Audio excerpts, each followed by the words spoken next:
नमस्कार. प्रार्थनाच किचनमध्ये पुन्हा एकदा तुमच्या सर्वांचं मनापासून स्वागत आहे. तर पावसाळा आता सुरू झालेला आहे आणि चटपटीत खाण्याच्या छोट्या मोठ्या भुकेलासुद्धा सुरुवात झालेली आहे. तर अशासाठी आजची आपली ही रेसिपी आहे. चला तर मग आपण आपल्या रेसिपीकडे वळूया. मी इथे 4 मीडियम आकाराचे बटाटे हे कुकरमध्ये उकडवून घेतलेले आहेत. इथे मी हे बटाटे 80% फक्त उकडवून घेतलेले आहेत, म्हणजे मी 2 शिट्ट्या फक्त काढून घेतलेल्या आहेत. त्यानंतर थंड झाल्यावरती मी हे बटाटे सोलून घेतलेले आहे. सोलून झाल्याच्या नंतर किसणीवरती मी हे बटाटे किसून घेतलेले आहेत, जेणेकरून त्याच्यामध्ये लम्स राहणार नाहीत. तर सर्व बटाटे सोलून झाल्याच्या नंतर मी इथे मसाले वापरलेले आहेत. तर इथे मी 1 मोठा चमचा चिली फ्लेक्स वापरलेला आहे. तुम्ही तुमच्या आवडीनुसार चिली फ्लेक्सचे प्रमाण कमी जास्त करू शकता. त्याच्यानंतर मी इथे 1 मोठा चमचा ऑरेगोने घातलेला आहे. त्यानंतर चवीनुसार मीठ घातलेले आहे आणि बारीक चिरलेली कोथिंबीरसुद्धा घातलेली आहे. आता हे सर्व मिश्रण मी इथे छान असे मिक्स करून घेणार आहे.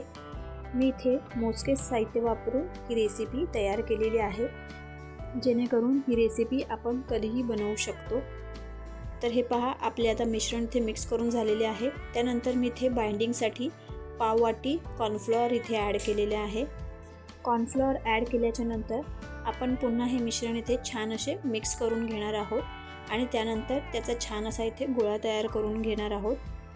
हे पहा, आपले मिश्रण इथे तयार झालेले आहे. आता इथे मी तेलाचा हात घेतलेला आहे आणि ह्या मिश्रणापासून मी इथे छोटे छोटे बॉल तयार करून घेणार आहे. तुम्हाला जर तुमच्या आवडीचे दुसरे शेप पाहिजे असतील तर तुम्ही तेही करू शकता, पण त्यासाठी तुम्हाला इथे शेप कटरची गरज लागेल. मी इथे नॉर्मली गोल गोल आकाराचे छान असे बॉल्स तयार केलेले आहेत. हे पहा, सर्व मिश्रणाचे मी इथे बॉल्स तयार करून घेतलेले आहेत, जेणेकरून आपल्याला तळायला सोपे जाईल. इथे मी कढईत तेल गरम करून घेतलेले आहे. मीडियम फ्लेमवरती तुम्हाला हे तेल गरम करून घ्यायचे आहे. त्यानंतर एक एक करून जेवढे तेलामध्ये हे बॉल्स डिप्स होतील तेवढे बॉल्स मी ह्या तेलामध्ये घातलेले आहे.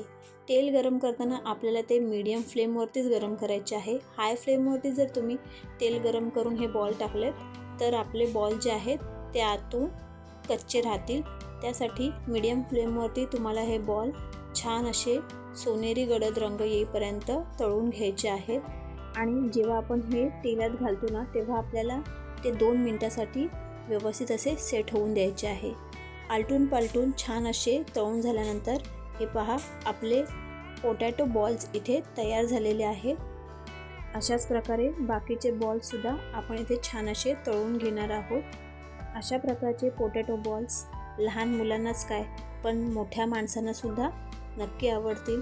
त्यामुळे अशा प्रकारचे पोटॅटो बॉल्स तुम्ही नक्की करून पहा. तुम्हाला ही रेसिपी कशी वाटली हे मला कमेंट बॉक्समध्ये नक्की कळवा आणि रेसिपी आवडल्यास माझ्या चॅनलला लाईक, शेअर आणि सबस्क्राईब नक्की करा, जेणेकरून असेच नवनवीन व्हिडिओ मला तुमच्यापर्यंत पोहोचवता येतील. धन्यवाद.